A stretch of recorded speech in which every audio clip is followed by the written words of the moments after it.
Hi hello నమస్తే welcome to our channel. So ప్రస్తుతం మనతో పాటు ఉన్నారు sales and marketing trainer Venkatrao Appanna గారి. నమస్కారం అండి.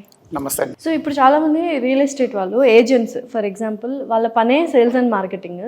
సో ఫీల్డ్లోకి వెళ్ళిన తర్వాత కస్టమర్స్ చూపించిన తర్వాత అనుకున్నంత కస్టమర్స్ కొనరు. ఎక్కడ ఫెయిల్ అవుతున్నారు ఆ ఏజెంట్స్? దీంట్లో ఏంటంటే ఫస్ట్ నంబర్ 1 కస్టమర్కి నమ్మకం కుదరకపోవడం. నేను చెప్పాను కదా, కంపెనీ మీద కానీ. కంపెనీ అంటే ఇప్పుడు ఒకటి, నేను ఒక ప్రోడక్ట్ తీసుకొని వెళ్ళాను అనుకోండి, ఒక కస్టమర్ దగ్గరికి వెళ్ళాను, నేను మీ దగ్గరికి వచ్చాను, మీకు నా కంపెనీ ఎక్కడ టచ్ ఉంది?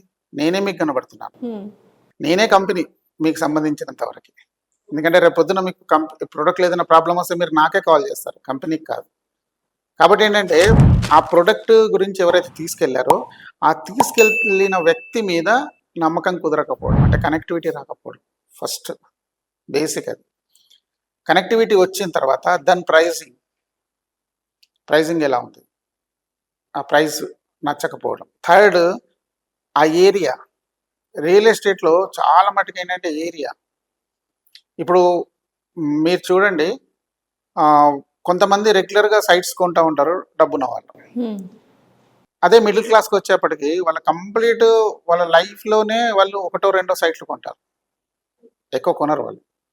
అది కూడా దేని గురించో, ఒక అమ్మాయి పెళ్లి గురించి అనుకోవచ్చు, లేకుంటే అబ్బాయి గురించి పెళ్లికి, లేదా చదువుకు, ఇంకోటి, లేకుంటే ఫ్యూచర్లో వీళ్ళ ఓల్డ్ ఏజ్లో పెన్షన్ గురించి, దేని గురించి, అంటే తిరిగి మళ్ళీ రీసేల్ చేయడానికే వాళ్ళు పెట్టుకుంటారు వాళ్ళు. అలాంటిది ఎక్కడో డబ్బులు రాని దగ్గర పెట్టమన్నారు అనుకోండి, సార్ ఇది 25 సంవత్సరాల తర్వాత మీకు డెవలప్ అవుతుంది సార్, 25 సంవత్సరాల తర్వాత మీకు 2 వస్తుంది సార్ అన్నారు అనుకోండి, ఎవరు పెడతారు దాంట్లో? కాబట్టి ఏరియా ఇంపార్టెంట్. ఏరియా. ఇట్లా వాళ్ళు తీసుకెళ్ళిన ప్రొడక్ట్ మీద వీళ్ళకి నాలెడ్జ్ ఉందా లేదా? ఫస్ట్ ఒక సైట్ గురించి మీరు చెప్తున్నారు, ఆ సైట్ గురించి చెప్పేటప్పుడు దాని మీద కంప్లీట్ నాలెడ్జ్ ఉందా లేదా? ఇప్పుడు నేను ఒక్కసారి ఎవరైనా కానీ ఒక ఏజెంట్, రియల్ ఎస్టేట్లో ఏజెంట్, వాళ్ళు ఏదైనా క్వశ్చన్ అడిగితే నేను మా మేనేజర్ని అడిగి చెప్తానన్నాడు అనుకోండి, there ends the matter. Sale అక్కడ ఇంకా రాదు ఇంకా. ఎందుకంటే ఇప్పుడు నీ ప్రొడక్ట్ నీకే తెలియదు, నాకేం చెప్తున్నాను?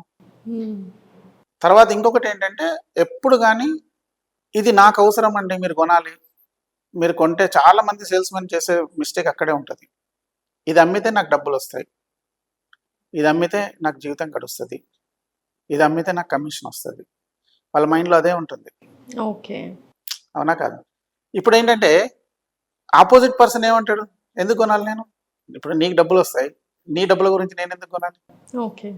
కాబట్టి అలాంటి మైండ్ సెట్ ఉన్న వాళ్ళతో సేల్స్ కాదు. ఎప్పుడు కానీ ఎలా చెప్పాలంటే, ఇది మీకు అవసరం కాబట్టి నేను ప్రొవైడ్ చేస్తున్నా. ఏదైనా గుర్తుంచుకోండి మీరు, మీ అవసరాన్ని తీర్చే వస్తువు. అంటే మీకు ఒక ప్రాబ్లం ఉంది, ఆ ప్రాబ్లాన్ని మీరు తీర్చాలనుకుంటున్నారు. సపోజ్ ఇంట్లో చిన్న పిల్లలు ఉన్నారు, చిన్న పిల్లలు ఉన్నప్పుడు వాళ్ళు కప్పులో ఇచ్చారనుకోండి, వాళ్ళకి మిల్క్, వేడి మిల్క్ కప్పులో ఇచ్చారు, అది కింద పడిపోతే ఏమవుతుంది? పగిలిపోతుంది. కాబట్టి మదర్ ఏం చేస్తుంది? వాళ్ళకి గ్లాసులో ఇస్తుంది. వేడిది గ్లాసులో ఇచ్చినప్పుడు ఏమవుతుంది? వేడి ఉంటుంది, వాళ్ళు పట్టుకొని తాగలేరు. కాబట్టి అటు పగలకూడదు, ఇటు వాళ్ళకి చేతికి వేడి తగలకూడదు.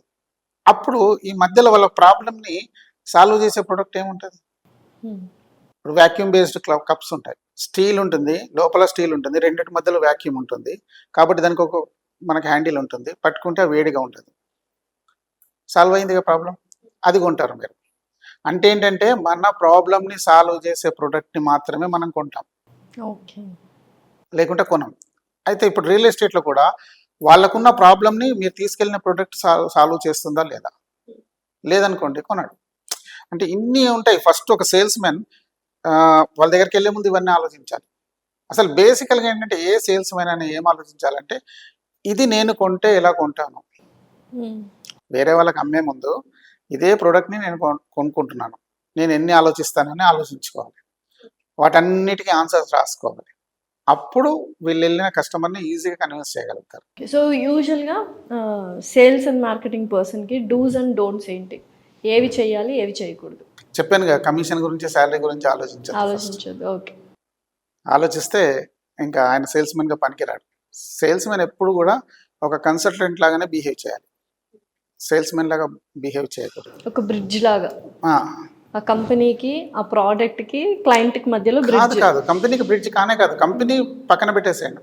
ఆ పర్సన్కి ఆయన ఫ్యూచర్లో ఆయన అంటే నేను చెప్పాను కదా, ఏదైనా ప్రాబ్లమ్ని సాల్వ్ చేస్తుందా, ఆయనకున్న ప్రాబ్లమ్ని అయితే సాల్వ్ చేస్తుందా లేదా, లేదా ఫ్యూచర్లో గ్రోత్ ఇస్తుందా లేదా. ఇది తర్వాత నాలెడ్జ్, కమ్యూనికేషన్ స్కిల్ ఖచ్చితంగా ఉండాలి, మనం మాట్లాడే మాట. దాని తర్వాత ఈ కమ్యూనికేషన్ స్కిల్స్లో కూడా వాళ్ళకి ఎలా ఉంటుందంటే పాజ్, పంచ్, మాడ్యులేషన్ ఇవన్నీ నేర్చుకోవాలి. ఓకే. ఇప్పుడు మీరు నాకు అంత దూరంలో కూర్చొని ఉన్నారనుకోండి, నేను మాట్లాడే మాట మీకు వినపడాలంటే నేను కొంచెం గట్టిగా మాట్లాడాలి, అవునా కాదు? సపోజ్ మీరు దగ్గర కూర్చున్నారనుకోండి, ఇదే టోన్లో నేను మాట్లాడితే కాసేపటికి మీకు ఇరిటేటింగ్గా ఉంటుంది. విసుగొస్తుంది, Correct. ఎందుకు ఇంత గట్టిగా మాట్లాడుతున్నాడు అనిపిస్తుంది. మీ దగ్గరకు వచ్చినప్పుడు నేను మెల్లగా మాట్లాడాలి. ఇవన్నీ వాళ్ళకి తెలిసి ఉండాలి. అయితే ఏంటంటే ఆపోజిట్ పర్సన్ హ్యాపీగా మనం చెప్పేదంతా వింటాడు.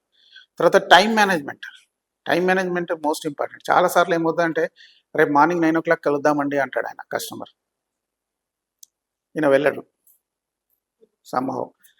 అక్కడికి వెళ్ళిన తర్వాత ఏవో రీజన్స్ చెప్తాడు, అది ఆయనకు అనవసరం, కస్టమర్కి అది అనవసరం. నేను చెప్పిన టైంకి నువ్వు వచ్చావా లేదా, అంతే. పంక్చువాలిటీ. ఇప్పుడు మీరు నన్ను వచ్చి కలవండి లేదా రేపు 9 o'clock కలవండి అన్నాను అనుకోండి, దాని అర్థం ఏంటి నేను ఏదో అంటే కొనుక్కోవాలని షార్ప్కి 9 o'clock మీరు వస్తే నేను ఓకే, నేను ఇది వింటాను కొంటాను అనే ఉద్దేశమే కదా.